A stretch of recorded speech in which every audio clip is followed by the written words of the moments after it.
Burada ме күчтүү иштесин десеңиз, уйкуну жакшы кылыңыз. Уйкуну жакшы кылыңыз дегениз көп укта деген эмес. 24-16 укта деген эмес. Кандай? Мисалы үчүн биринчи эле себептерден телефон.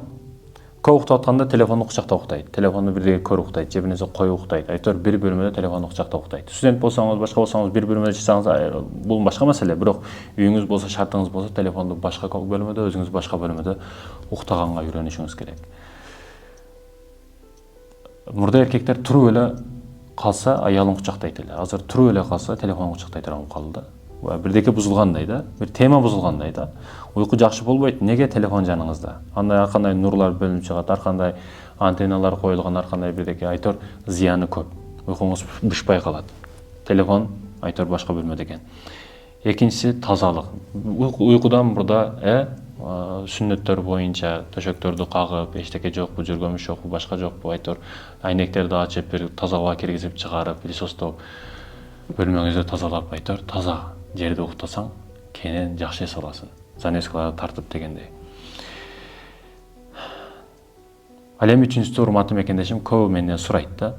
Китеп окусам уйкум келе берет, муну кантип окусам болот дейт да. Урматтуу мекендешим, жеңил нерсе жок. Ооба, университетте окуш кыйын.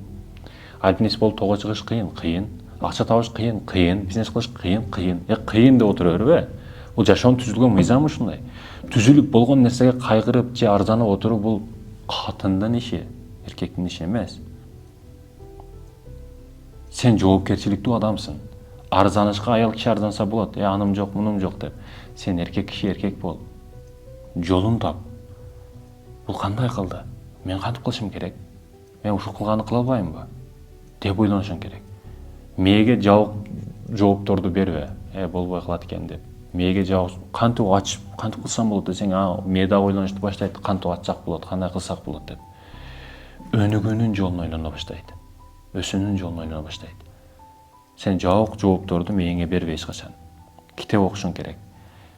Уйкудан мурда китеп окушуң керек. Мээ жакшы эс алыш үчүн, жакшы укташың үчүн китеп окуп коюп болду, уктап каласың. Баягы эле суроонун жообу.